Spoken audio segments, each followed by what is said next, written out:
What is going on, everybody? Welcome into Alarm Fantasy Football. I'm Howard Bender. With me here today, it is not Ernie Acosta. It is Andrew Cooper. What the heck? What are you doing over there? What are Earn you Dog. doing?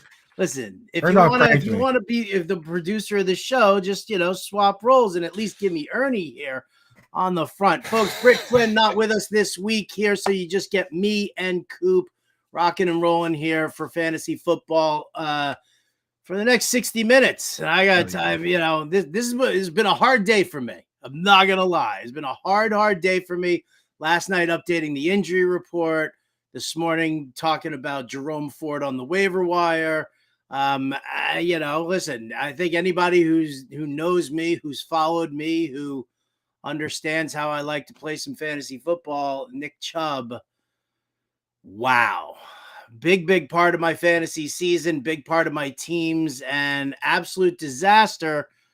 I mean, Coop, last night you popped an article out there to everybody, just kind of giving them the P's and Q's as to what to look for replacing Nick Chubb. But I mean, this is brutal. Awful, dude.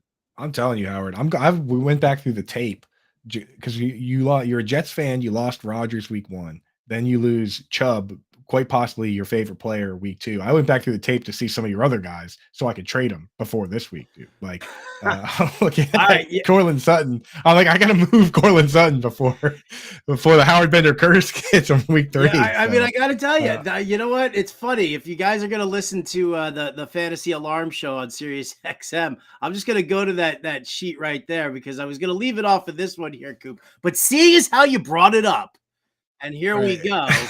I have one team that I was like, I am drafting regardless of ADP. I am drafting my guys. Now, I mean, listen, not totally regardless of ADP if some guys dropped or whatever, but here we go. So I named this team the Fanboys because I'm just a huge fan of all these players. And here you go.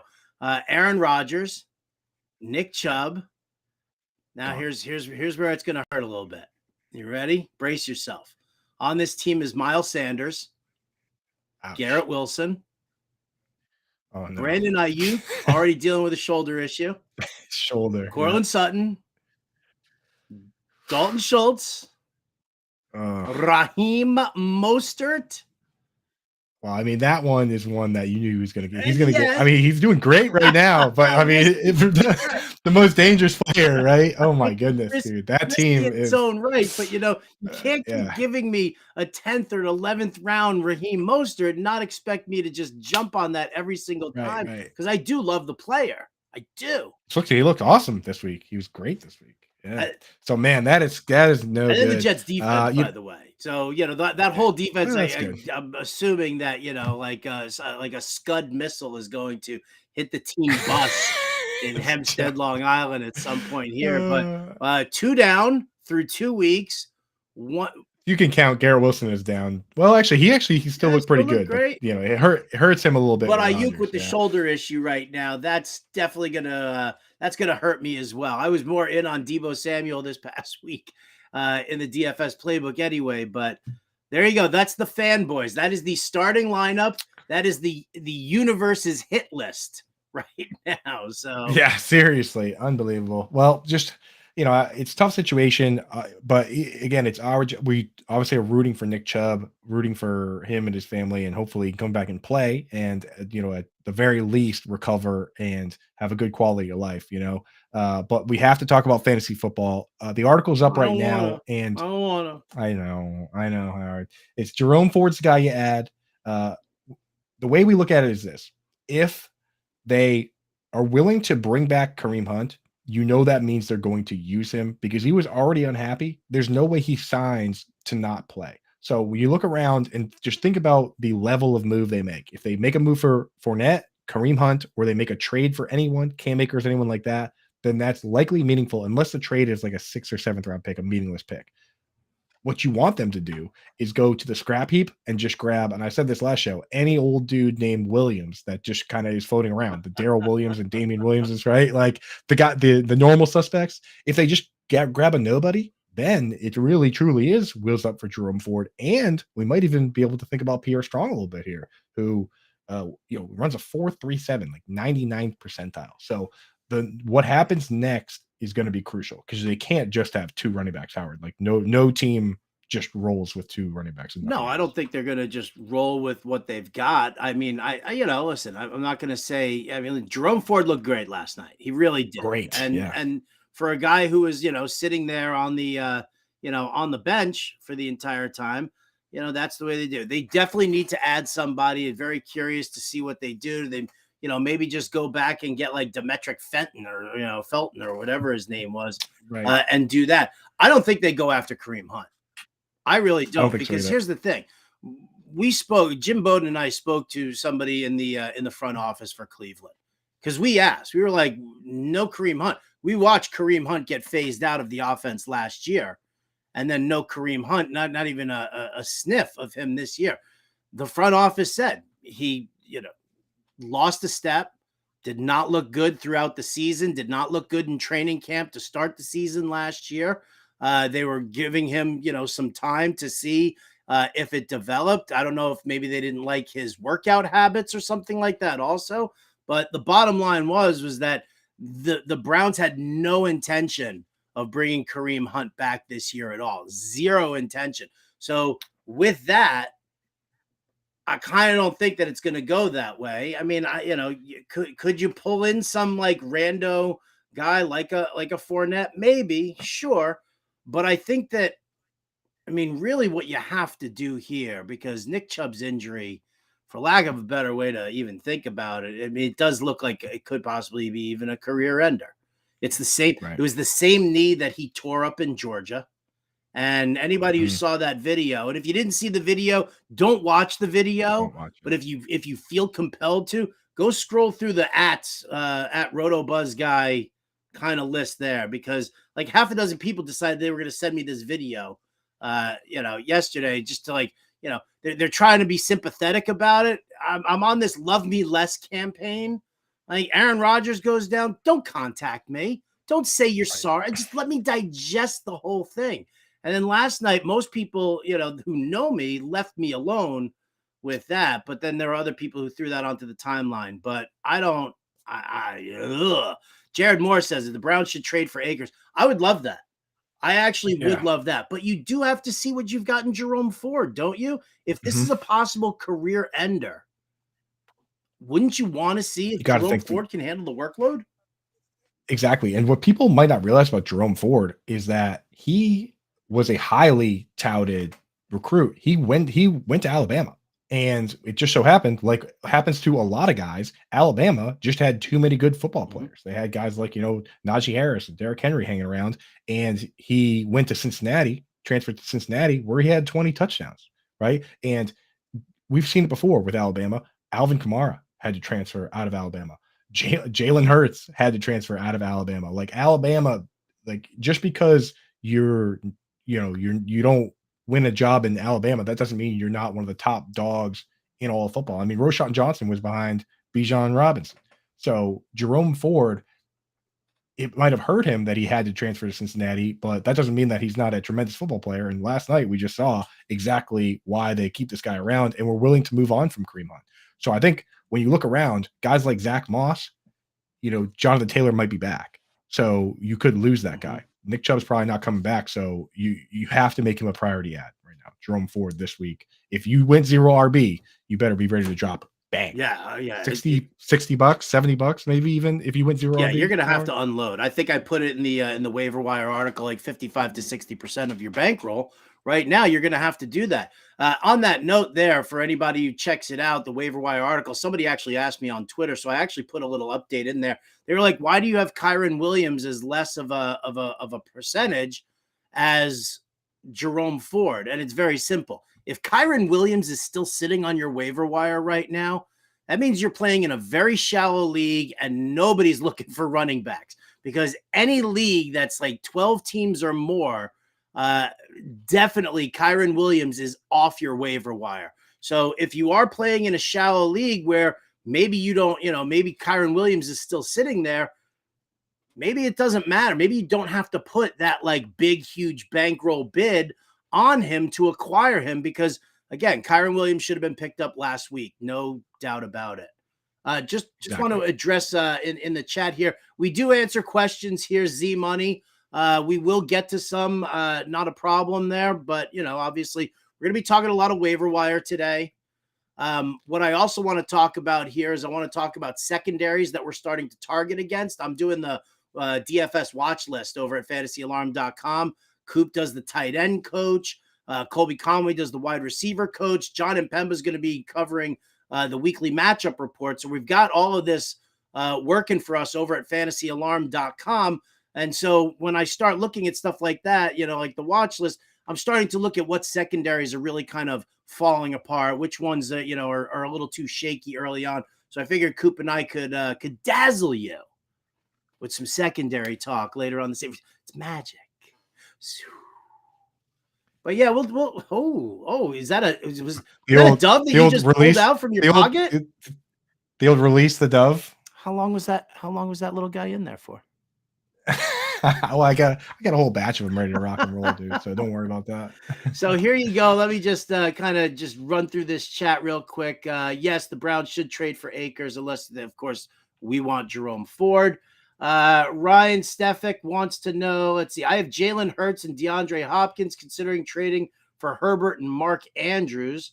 Half-point PPR. I mean, you're I don't know who your other tight end is here, but Hopkins. I'm assuming Jalen Hurts and DeAndre Hopkins for Justin Herbert and Mark Andrews.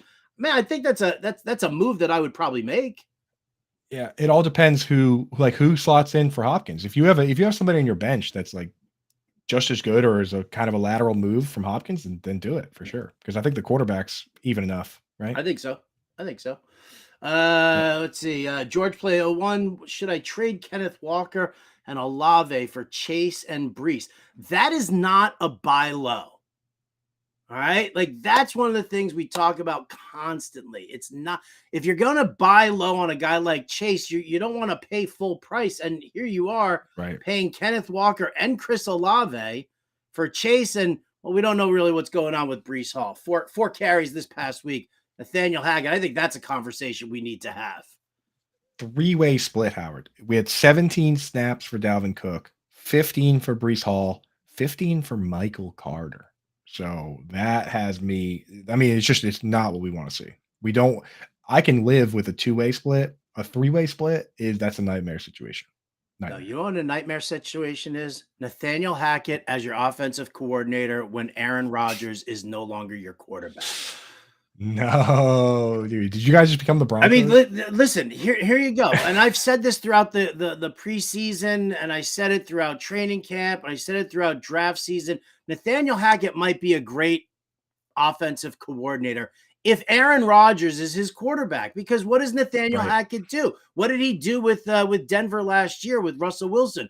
I don't know.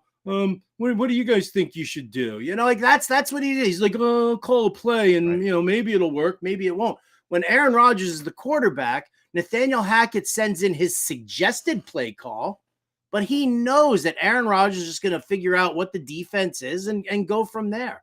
So, this rumor that Diana Rossini from ESPN is purporting here that the Jets are now looking to trade for a veteran QB. I don't think it matters. I don't think it matters one bit. If the Jets trade for Matthew Stafford, if the Jets trade for any veteran QB, you still have a problem with Nathaniel Hackett. What they need to do is not trade for a veteran QB, put the headset onto Aaron Rodgers, have him be the only one in the ear of Zach Wilson. So that way the play gets thrown in there from the sidelines, and Aaron Rodgers can then turn around, put him up in the friggin' booth so he can just get like an aerial view of it over there. But Aaron Rodgers is the one who needs to direct traffic in Zach Wilson's ear. Nathaniel Hackett is trash, is 100% of a mistake of a coordinator. And if you want to, don't bring in a veteran QB unless you're planning on bringing in a veteran offensive coordinator, because Hackett can't get it done unless Rodgers is his QB. And that is where we're at with the Jets, Coop. Yeah, I'm with you, man. I'm still mad at Nathaniel Hackett going back to his time with the Bills when he told all of us that they were going to give the ball to CJ Spiller until he threw up. and then I drafted CJ Spiller in the first round, and they didn't do that. Like Nathaniel Hackett, all along the way, when you go and look even back to his time at like Syracuse, the only time he was really good was with Aaron Rodgers. So we have to start wondering if Nathaniel Hackett is even anything, or if it really just is all Aaron Rodgers. And we probably have to start asking the question about Josh McDaniels as well, because Josh McDaniels has now twice, or I mean, depending what happens here, this will be the third time someone's gave him a shot, and it just turns out that Tom Brady is amazing. Like I don't know. It's kind of a tough situation with Josh McDaniels. So we'll have to see with these guys, but it could just very well be that they were coasting on quarterback ability. But I would love to see that, man. Like at this stage, what is an offensive coordinator? What can they do that Aaron Rodgers can't? Right. He would if he expressed interest in being an offensive coordinator in the NFL, he'd probably be hired tomorrow. Would he not? I think so. I mean, think about it right there. Like what's the harm in just, have Nathaniel Hackett send the play over to Rodgers. Rodgers then jumps into Zach Wilson's ear, and he's like, all right, so this is what Hackett's throwing our way.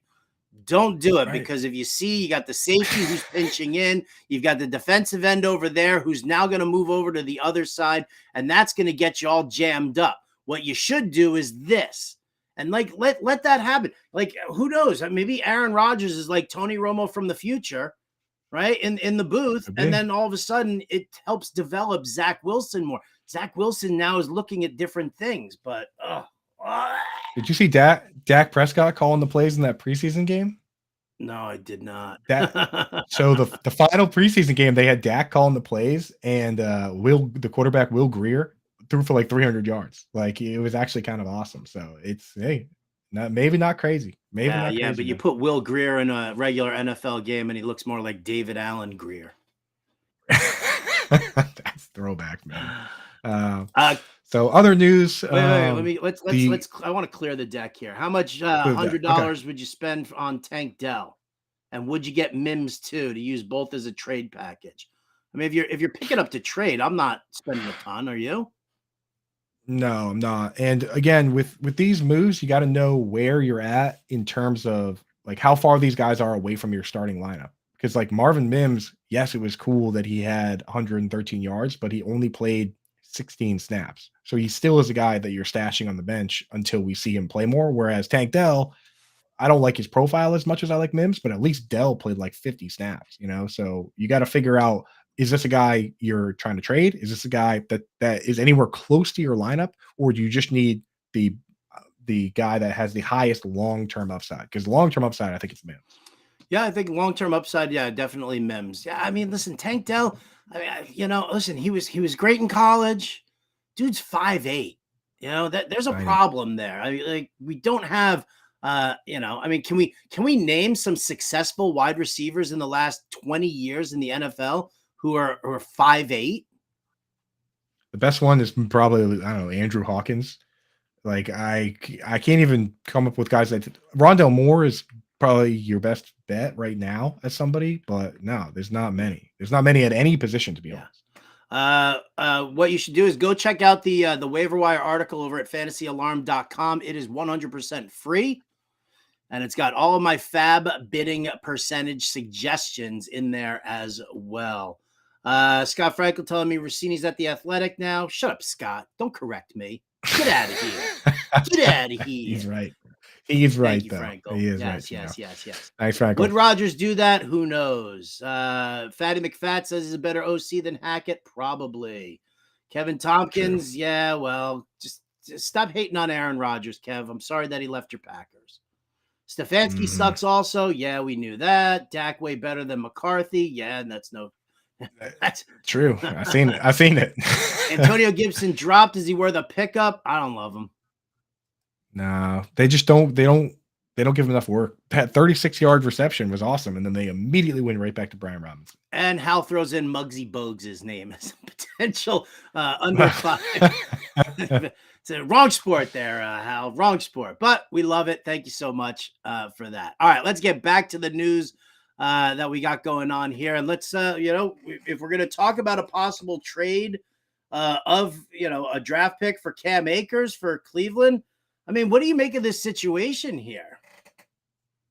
Yeah, I think Cam Akers, sometimes you have guys that just their attitude is a lot more me. And I think that might be the case here, where Cam Akers just looked at Kyron Williams' usage and said, "Why aren't I getting more work?" And then after a bad week of practice, they said, "You know what? Time to sit you down. Let's teach you a lesson here." So Cam Akers to the Browns, I think that makes a lot of people happy. It's just, what would the Browns be willing to give up? And what do you think it would cost, Howard? We're talking fifth, sixth round pick? Yeah, probably. I mean, Yeah. I even just because I know that Akers doesn't have a lot of mileage on him, I would even consider a fourth. Yeah. You know, I mean, you're talking about a team right. that should do well and reasonably well. So what is that, like a mid-round draft pick at the most? You're not looking at like a high-end draft pick that you're going to have to dish out. So yeah, fourth, fifth, sixth. I mean, I can't imagine that the asking price is going to be too high from the Rams. Do you? No, I mean, it's the thing is, Akers is the one that kind of ruined it by coming out and saying, I mean, you kill all your trade value by benching the guy. That's the part that I'm a little, I don't know why they would do that if they wanted to trade him, but Akers came out and said he doesn't even know why he was benched. So yeah, it sounds like there's a big disconnect there. I would definitely be knocking on that door if I'm Stefanski, because we know what Stefanski wants to do. He wants to run it, and he needs to run it with the way Deshaun Watson looks. My God, terrible. What do you think? If you had to speculate the rift between Akers and McVay, what do you think? You think he hit on McVay's wife? I mean, worth a shot, right? We've seen that happen between players and coaches. Oh, you know, it's possible. going on. It's entirely possible. I think it's the Kyron Williams usage. He looks at Kyron Williams and says, "Why is this guy playing?" You know, and then they said, "You know what? He'll be the only guy playing." It's unreal. All right, where do you want to go to? You want to go to the Broncos being a hot mess? You want to go about the Steelers being a hot mess on offense? If it wasn't for 2 defensive touchdowns last night, I don't think the Steelers would have even come close to this game. Yeah, I'll tell you what, man. There's a lot of fans that go to games that probably don't even know the offensive coordinator's name, like, at all. So the fact that I could hear through my TV last night chants of "Fire Canada," I could literally hear the chants. Enough people at the game know who the offensive coordinator is and want him fired. That is bad news. That's one where it's like, what do you think Canada has on Mike Tomlin? What kind of blackmail does he have to be keeping that job? Or maybe Tomlin's preserving his own job by keeping as many fall guys around as possible to say, okay, we have another bad year, we'll fire Canada. And then you have a bad year next year, well, we'll get rid of Kenny Pickett. So maybe it's just a Mike Tomlin fall guy plan, but it doesn't seem to make a lot of sense with Matt Canada. And there's a few teams like that around the league where I look at the play calling and I can't even understand why they would be doing what they're doing. Bears another, right? I you know what? I don't even know. You know, yeah, it's like, well, who's got, you know, does Taysom Hill have something on Carmichael in New Orleans? I mean, we could list a bunch of these things right now. The speculation, yeah. Matt Patricia somehow just gets another job like that. Like, I don't know. You know what it is, man? With regard to Canada, I kind of feel like, you know, the first year that he was the offensive coordinator, he wanted to try all these different things. He likes the pre-snap motion. He likes the gimmicky stuff. And he likes having a QB who can kind of, you know, move around and like help extend plays with his legs. Big Ben didn't want to do any of that. And Roethlisberger in the first year that Matt Canada was there was like, I'm not doing this. This is bullshit. It sucks, blah, blah, blah. Whined and cried and complained to Tomlin. And Tomlin told Canada to adjust his scheme to fit Big Ben and his wishes. So, you know, I think that now this is the second year without Big Ben. Last year was the first. This is the second. Maybe Tomlin's just giving Canada a chance to take his personnel and kind of, you know, do some things with it here. Right, you're right. I mean, with Big Ben, the time to release in that last season was insane. Even with Tom Brady, I've never seen it that quick. It was like 2 seconds. They were just running shotgun and like, don't touch me. Literally just like batting, like volleyball, just batting it to somebody, right? Like, it was crazy. So yeah, murder. They got a murder hornet in here, dude. Is that actually happening? Or I thought we were still making fun of Big Ben. No. I actually think I got like a murder hornet in here. Something. Dude, he saw you swat. Dude, he saw that swatting motion. He thought you were going on the offensive, man. But yeah, I mean, Kenny Pickett, like they have to get into the RPO, they have to use his legs more, and I don't know, get more creative. It's the same thing I see with the Bears, where if I'm watching the game, even like as an analyst, or if you're watching it as a casual gamer and a casual fan, if you can recognize them calling the same play for the third or fourth or fifth time, especially if it's a play that's not working, if you can recognize that yourself, then you know that there's a problem there, because there should be enough creativity going on that you're never seeing the same play called back to back when it doesn't work. That's like something I do in Madden, where I run a play and get frustrated that it didn't work. And I say, oh, well, I'll just run it again and it'll work this time. And that seems like what Canada's doing. It seems like what the Bears are doing. And it doesn't work. It's not how it works. No, it is not. And we're going to have to, I mean, listen, it's a situation that you got to watch nice and closely and see how things at least start to develop. I mean, that's the thing about it. You know, one of the reasons why I love week 3 so much is that we've had 2 weeks to kind of sift through. We've got some data. We know what we're looking at for certain, certain things, personnel packages that are being run, defensive schemes that are being run. And it helps us kind of build, in that framework there that we'd like to, have that, data that we want. Everybody wants their numbers. So we're finally getting a little bit of that. And hopefully we can turn that around. Let's get to some waiver wire talk here. Let's talk about the week 3 ads that we I guess that we like the most. You got matchups coming up this week. You got injuries that are coming through. I mean, listen, we can talk about Anthony Richardson, his concussion, and Joe Burrow and his calf, and Saquon Barkley's out with the ankle sprain. David Montgomery, that sounds a little bit crazy as the Lions signed Bam Knight. So maybe Montgomery's thigh issue is a little harder to deal with. Jamal Williams with the hamstring. Amon-Ra St. Brown, possible turf. I mean, there's a litany of things right now that we're going through. So let's kind of just consolidate it here right now. Our favorite ads at each position. Head Coop, start a quarterback. You froze on my side, Howard. Really? What'd you say there? I'm here. Can you hear me now? Very briefly. Can you hear me I can hear you now. You're good now, okay. Dude. That Hornet might have sabotaged your computer. Dude, there's something flying around here that is going to drive me insane. Nevertheless, favorite waiver wire ads. Here we go. Oh, here we go. It's an audio thing here. My illustrious producer, Ernie Acosta, telling us to take a quick commercial break. So waiver wire ads coming up next, right after this.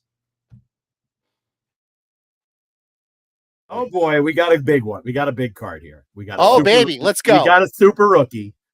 Ooh. Do you guys want to guess who the big card super rookie is? Because I'm going to guess somebody from the Dallas Cowboys, but I don't recall who were rookies in those particular years. So I'm going to guess Michael Irvin. Adam? Jared kind of convinced me to go Troy Aikman there. I'm going to read the description. In this player's NFL debut, September 10th, 1989, he produced an electrifying 68-yard punt return for a touchdown. Sanders. He became the first athlete in the 20th century to hit a home run, September 5th, 1989, for the Yankees at Seattle, and score a touchdown in the same week. That needs a sleeve. That one needs a sleeve. Top 100%. Super rookie, neon, prime time, Deion Sanders. I wasn't that far off. He played for the Cowboys. I was going to say Deion, and then when you said the early 90s Cowboys, I'm like, oh, Aikman would be a good guess. So I go with your gut is the lesson there. And there it is, the white and red Falcon jerseys that you said Deion came in with before they changed to black. That was because the starting lineup for Deion his rookie year has got the red helmet with the white jersey. Now look at that mean, are you kidding me with that hair? I mean, you got to have a headband with those curls. You got to. That is sick. And this is a favorite card. Do we have any value on this card? We have to, right? Let me see. Give me a value here. Let's see here on eBay. PSA 10 gem mint Deion Sanders, $149.99. And then a 9.5 is $6. So that guy might be a little bit then there's a much more reasonably listed one at $31 for a PSA 10. So it's got some value to it. Yeah, you might want to protect that one. It's in excellent condition. I guess we have to worry about, is it centered? Yes, or that would no? be the next thing. All right. Well, we'll go through the process there. Maybe I'll just frame that one as a great moment in this show's history.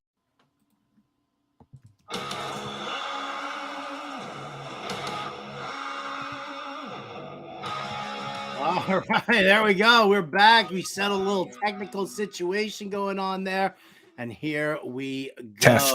Check. Am I good? You're good. Check, All check, right. check, checkity, check. When last we left off, Coop, we were about to endow everybody with our favorite waiver pickups for this week. We'll go each position: QB, running back, wide receiver, tight end. Talk to me here, Coop, at the quarterback position. Who's your favorite ad? You know, I might be falling for it a little bit, might be chasing touchdowns a little bit, but I like what I'm seeing from Jordan Love. Like, they're handling business over there, and 3 touchdowns in both of his first 2 games here. I look around at some of the other options, a popular one being Sam Howell. With Sam Howell, people keep talking about the rushing upside, and I don't think he's a true rushing quarterback. He's a mobile quarterback where he can scamper for some yards, he can score, but so is Jordan Love. Jordan Love has more rushes so far this year than Sam Howell does. So, and Jordan Love, he's doing all this without his top pass catcher, or who we assume will be in Christian Watson. So Jordan Love is the guy that I'm going for right now and saying, hey, you know what? This guy is throwing, 3 touchdowns back-to-back games, and it might actually get even better when Watson gets back. What do you think, Howard? Who do you like at quarterback? I mean, I do like Jordan Love if you're going to play the long-term game. I'm going to play something a little bit more short-term, and I'm looking at this as a very matchup-based thing for right now. I'm not going to sleep on Desmond Ridder. I don't love Desmond Ridder. I really don't, but he's matching up against the Lions this week. The Lions who just lost Chauncey Gardner-Johnson. He's out for an extended period of time. The Lions defense, the pass defense was weak as it was, and then they lost Gardner-Johnson, which makes it even worse. I mean, remember, folks, this Lions team, great offense, love that. Great pass rush. Aiden Hutchinson, the dude's a baller, but, the secondary has definitely been struggling and been having some issues there. So, Atlanta, we saw a little bit more passing. We see a little bit of mobility there for Desmond Ridder. If you're streaming quarterbacks because you lost Aaron Rodgers or, Deshaun Watson could get suspended for, becoming a jackass even more so. Did you hear all that? That the NFL's gonna run an investigation on his 2 intentional face masks, and then he put his hands on an official also during the game last night. Crazy, man. Crazy. More face masks last night than touchdowns. So if you're sitting there, when was the last time you saw 2 personal fouls back to back on a quarterback? So if you're streaming, listen, I don't love him as a player overall, but we saw him get involved with Desmond Ridder.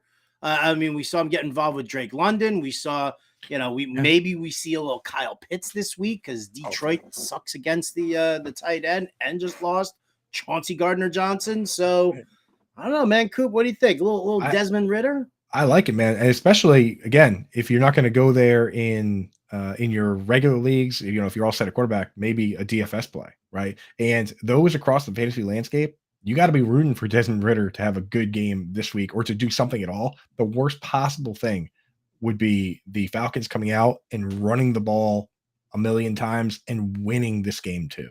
If they go 3-0 with this ground and pound offense that Arthur Smith wants to have, that means that they're never going to come around and throw it a normal amount of times. And Drake London and Kyle Pitts, we're just going to have to wait on them in Dynasty. So I'm excited. I'm excited to see this team have to throw at a high level against a team that should keep the score moving, right? The Lions should be able to put numbers up. So hopefully the Falcons have to throw. So I think that's a real sneaky one, Howard. All right. At running back, I'm just going to go with the chalk, the obvious Jerome Ford. Until Cleveland actually goes out and gets a veteran to accompany him, it's going to be Ford's backfield. Strong will serve as a nice complementary back. It was nice to see Pierre Strong get the goal line work, like between the tackles after Ford's like 70-odd yard, run and wheeze. So Jerome Ford for me at running back, Coop. Yeah. Ford is not only the short-term, but also long-term play. You got to go for him first. If you're looking for a long-term play, then Kyron Williams clearly has, a role carved out there. If you need somebody to start for you right now, like let's say you're worried that David Montgomery's out for a little bit. Saquon Barkley's out for a little bit. I like Zach Moss. I mean, he played every snap, got every touch. And if the rumors around Jonathan Taylor end up being true and he does get moved or he doesn't end up playing, then now you just got yourself a guy that it can potentially be there for you all year. And you don't need to really spend up a ton on him because people are thinking about Jonathan Taylor. And at the very least, you're going to get 2 more games out of him because Jonathan Taylor, regardless of how healthy he is and whatever he's posting on Twitter or videos of him running routes or whatever, he cannot play based on the rules for at least another 2 weeks. So you got 2 more weeks of Zach Moss to get in there. So feeling all right about adding him where I need fill-ins at least. Yeah, that trade value for Taylor, by the way, is skyrocketing now as Eckler, Chubb, and Saquon Barkley all hitting the hitting the injury list here. So Alvin Kamara too. I've been looking at it. Alvin Kamara gets more value every game that goes by. He gets more and more valuable. Now after next week, he's just going to be himself. And Jamal Williams got banged up too, a little hamstring issue. Kendrick Miller's already hurt. I mean, I don't know, man. Kamara might be the pick of the year at his ADP. What about wide receiver? Where are you going for wide receiver this week? So I'm going with a little bit of a homer pick on this one. I'm going to go with gross. I know, dude. I know. But here's the thing. When we're looking for long, here's the thing. We're looking for long-term upside. We need to have some ambiguity there. A lot of these teams, it's already settled. We know who the wide receivers are. We know who the guys are for the Dolphins, the Bengals, the 49ers. Like, there's no way to take advantage of that. With this Patriots team, we still don't know for sure who the top targets are going to be. Devontae Parker didn't play week 1, and then this week he came out and played every single snap. Now, here's the caveat. You cannot start him this week because he plays outside pretty much exclusively, and so does Sauce Gardner, and so does DJ Reed. There is no escaping those guys. He is going to be vaporized this weekend. He's a terrible start this week. So you might not even need to add him right now. You might be able to get him next week. But Devontae Parker, if he's going to play every snap for this team, a team that hasn't really figured out their identity yet, there's a possibility that he is a guy that gets 6-7 targets every week. Just saying. Are you just saying? I hate Devontae Parker. I hate him so much. Dude, this dude has never been like one season. One season in what? In 8 that we've gotten something positive out of Devontae Parker. I even took him in the last round of a draft just to I think it was something that you were in. And I think I ended up just doing it just to be a dick to you. I know. And be like, oh, here's your guy. Right. But I think it was like right after everybody was like, we're going to take a shit on Tyquan Thornton now and not deal with him. So I was like, I grabbed Parker. I mean, listen, dude, like how, like you're holding out hope here. You're holding out hope for a guy who's just not going to deliver, who has never delivered except for one season. Like, why do you go back to this? Well, this is like getting back together. Now, I know you're married. I know you have a child and it's not going to happen this time, but this is like going back to an ex-girlfriend who basically just abused you and crapped all over you and told you couldn't hang out with your friends ever and tried to run your life. And you keep going back to her over and over again. Why, Coop? Because the ex-girlfriend just played every single snap and had 8 targets. I mean, it's like the ex-girlfriend. It's like that. She did all that stuff, but she makes this like apple pie that's just like unbelievable. So it's like, you're like, all right. I would rather draft an apple pie than to draft Devontae Parker. Yeah, and it's crazy because like when you have to draft him knowing that you can't trust him this week, that he's going to get destroyed. So it's almost like you have to commit to holding him for 2 weeks. But like still every snap, and it's Bill O'Brien's new off. You know, we just there's only so many places left around this league where we don't know, and this is one where we don't know. We don't know. Devontae Parker could be. I mean, 8 catches, 6 of 8 targets. Maybe he just is going to be a focal point of the team. Maybe he is. Maybe he isn't. Probably going to get with a hamstring injury or anything like that. I see Matt Deutsch in the chat. Devontae Parker is like the perfect choice for a Matt Deutsch player because I'm trying to remember like what Matt Deutsch players he's been suggesting this year that have been like Richie James. I'm like Matt. Don't like reasonably good. Yeah, don't support Devontae Parker. Stop right there. Yeah, follow the money. I said that about Parker when I drafted Parker. Well, they didn't sign DeAndre Hopkins and they gave all this money to Devontae Parker and he's shown nothing. Didn't play week 1. Yes, he played every snap. Did he have any kind of a decent game against them? No. Against Miami? No. Is he going to have a decent game against the Jets? No. So you can't start him here. And by the time you start to, you're going to roll him out as like your flex play, your wide receiver 3 in like what, 2 or 3 weeks? Wide receiver 2. Dude's going to have a hamstring injury before that. 8 targets. Book 8 it. targets a game. John and Pemba says apple pie with vanilla bean ice cream. Yes. Mac Jones is definitely the vanilla ice cream there. So it's terrible. I'm telling you, you know what? Screw Devontae Parker. Give me Josh Reynolds. And speaking of John Impemba, yeah, dude, listen, the Impemba special hit for DFS last week. Josh Reynolds. We're in on that. Listen, Jameson Williams isn't there. He's not going to be there until at least week 7. I'm on Ross St. Brown. Now we're worried about possible turf toe.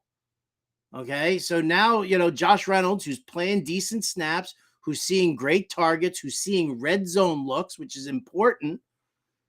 This is where I kind of want to – I would go there before Devontae Parker any day of the week. I just worry that, James with Amon-Ra St. Brown, if it is a serious injury, I do like it. But when Jameson Williams is back, you got Gibbs and Williams and ARSB and LaPorta. Gibbs. Who's using Gibbs? Not Dan Campbell. He got some he led the team in targets this week. Yeah, but you're right. Partial snap share.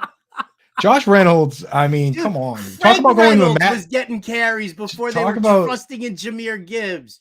Talk about the Matt Deutsch bag of misfit toys, dude. That Josh Reynolds is exactly that kind of player. Although Matt Deutsch is more of a Khalif Raymond guy. Oh yeah, he's easily a Khalif Raymond guy over him.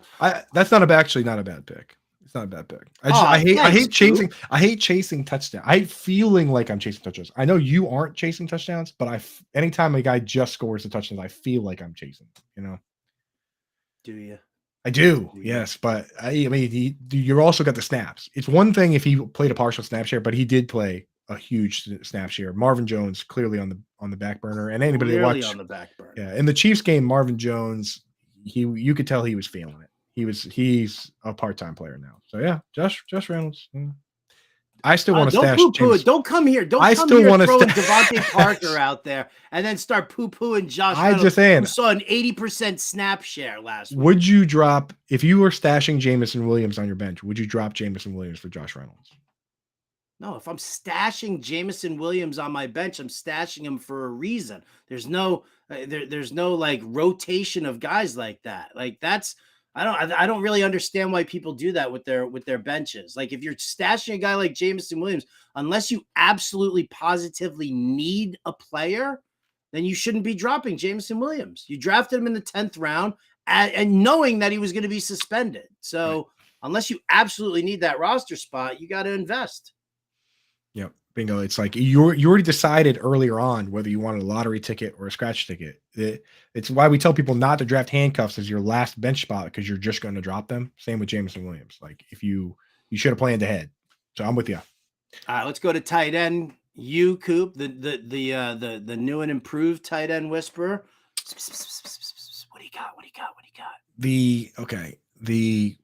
The problem, you look around and hypothetically guys like Hunter Henry and Sam LaPorta should be available, but in the leagues that I play, they're not. Like those guys are rostered. The guy that I like that's going to go under the radar and might actually be dropped this is a check after the wire runs guy, because I think people are going to look and maybe drop Luke Musgrave in some spots. But this week, the game script was just not conducive to big production for the Packers. They only ran like 52 snaps. League average is like 65. Some teams ran 80 snaps this week, right? The Falcons in that same game, because of the way the script was going, ran over 80 offensive plays, and the Packers only had like 50. Luke Musgrave, for the second week in a row, leads that team in routes run, or at least tied for it this week. And yes, he only got 3 targets, but this guy lining up with the wide receivers, running a lot of routes. That's the guy that I'm trying to throw on a bench spot for long-term upside, because again, still kind of ambiguous over there. So that's the one I like. What are you thinking, Howard?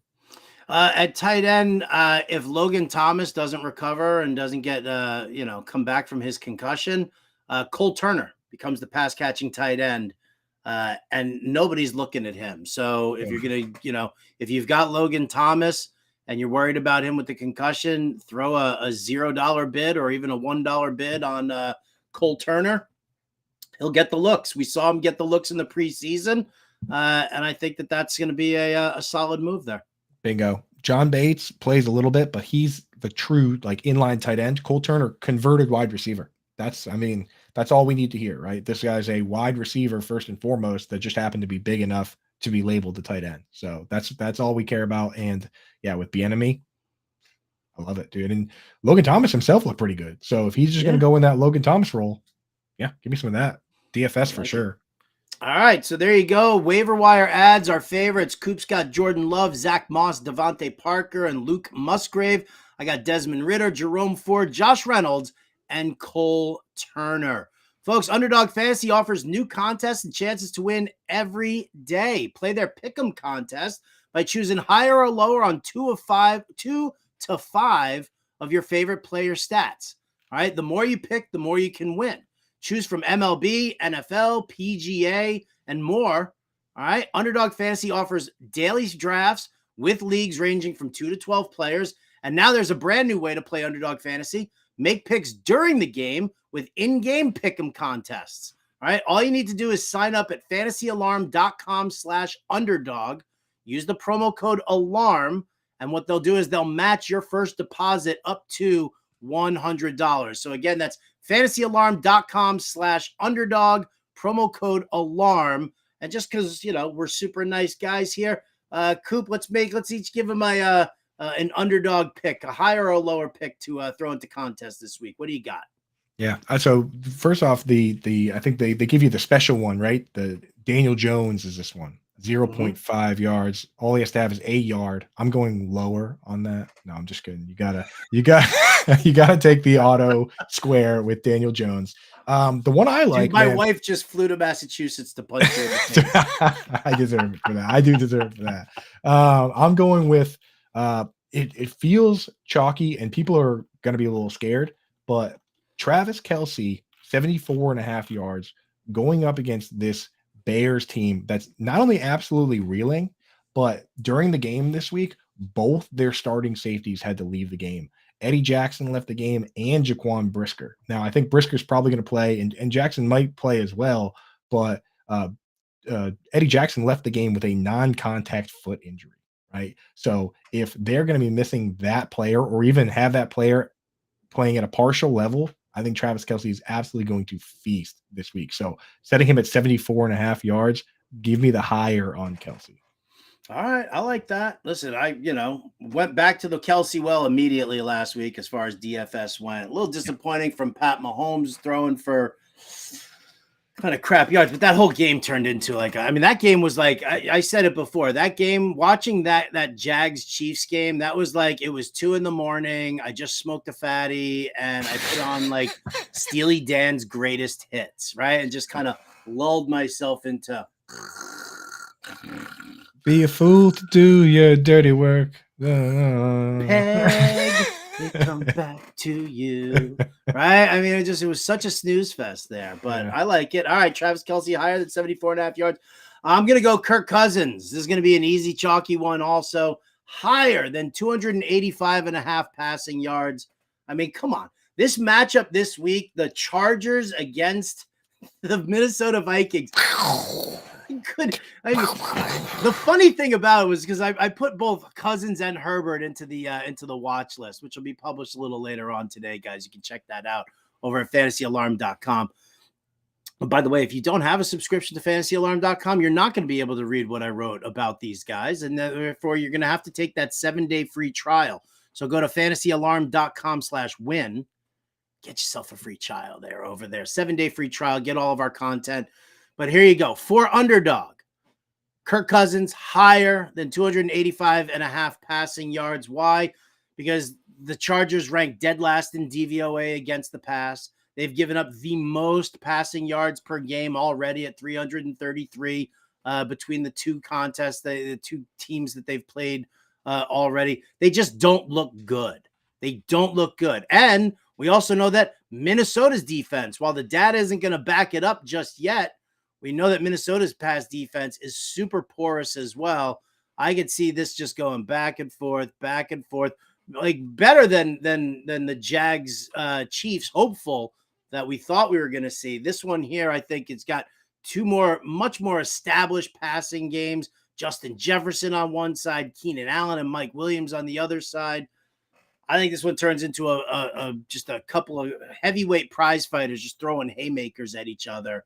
Cousins higher than 285.5 passing yards. Yeah, and you see where that game came out with a number set at 51.5 total points scored, and the industry, all the experts immediately going higher on that. It's already up to 54, right? Yeah.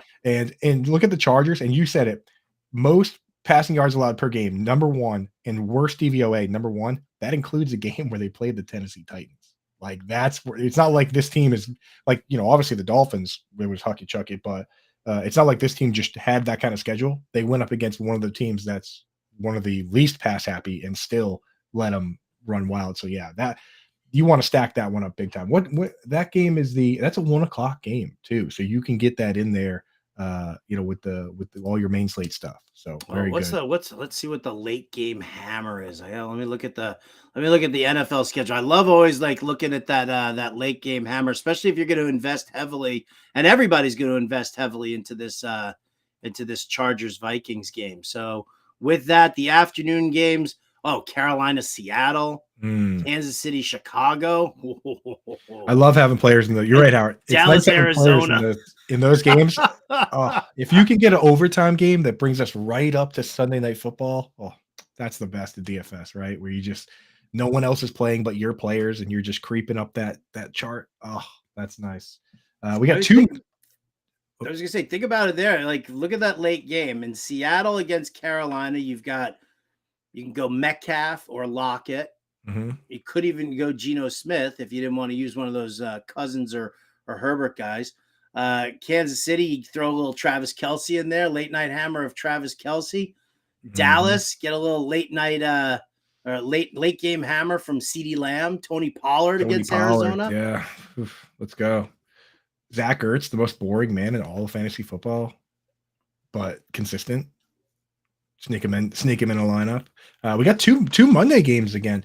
Howard, did you see that ABC announced that because of the writer's strike, they're just going to show all the games? So they are owned by the same company as ESPN. They announced that because of the writer's strike, they don't have content, and they're just going to show all the games on TV. So the cord cutters of the world, you can actually, the games that are supposed to be on ESPN, you can actually watch them on the Monday night games on ABC this year. Kind of cool. Yeah, I mean, listen, you got, what is it, YouTube TV? They've got like all the major networks there. I'm gonna have to redo that. I got to revamp like my entire system here at home.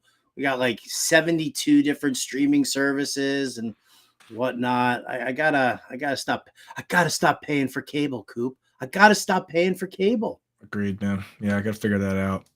Well, maybe we'll have to see if we can get a promo code with YouTube TV, a little alarm deal.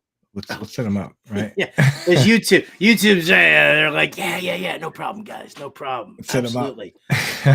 Coop, when we'll wrap it up here. What do we got here? Oh, Ethan Quimby's got a question. He needs help with his 16-team standard scoring league.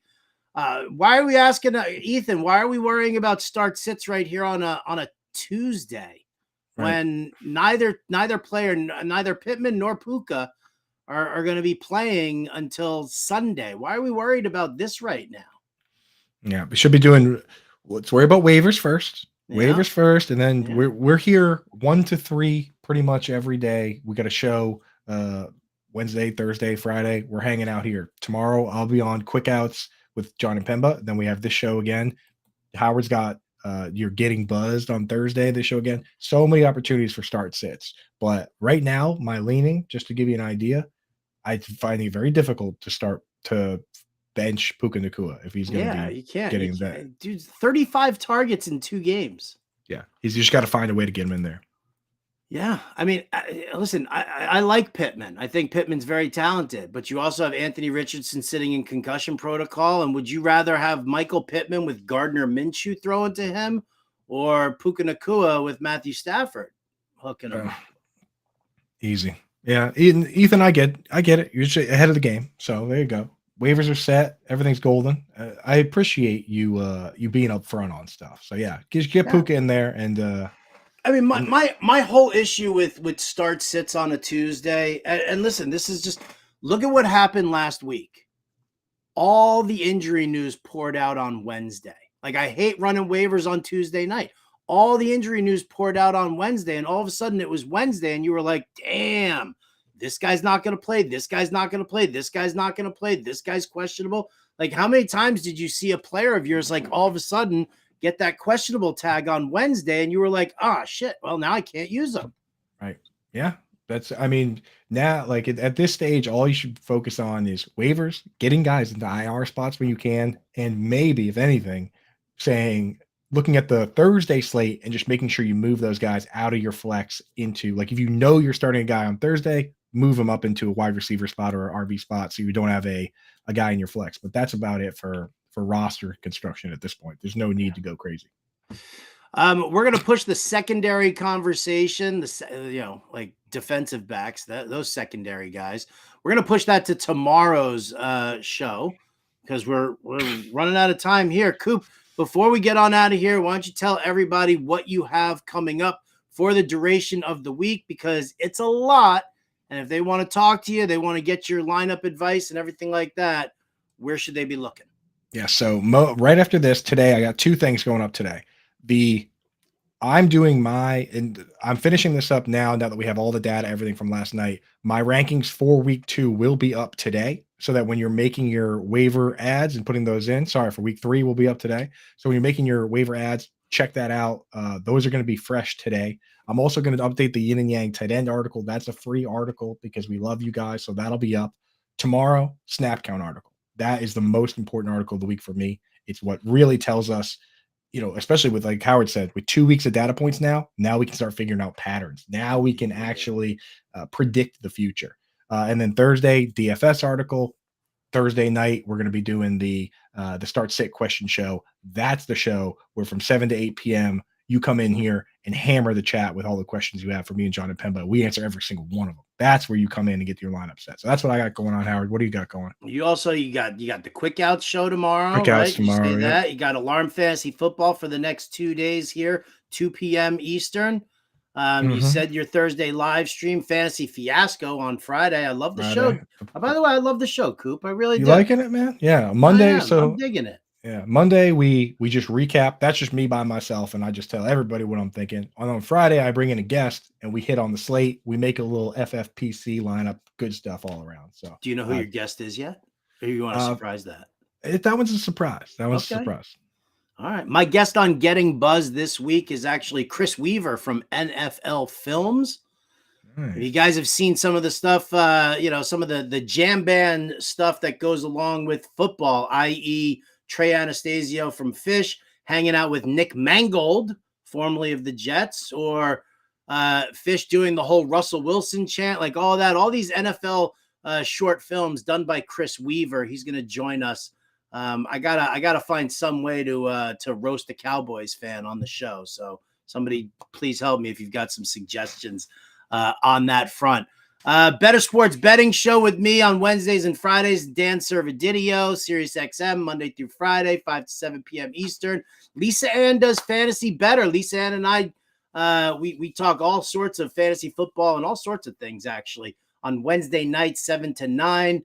And like I said, the DFS watch list is coming out and playbook and example lineups. But that's going to do it for us here today. For Andrew Cooper, our producer, Ernie Acosta, I'm Howard Bender. Catch you next time.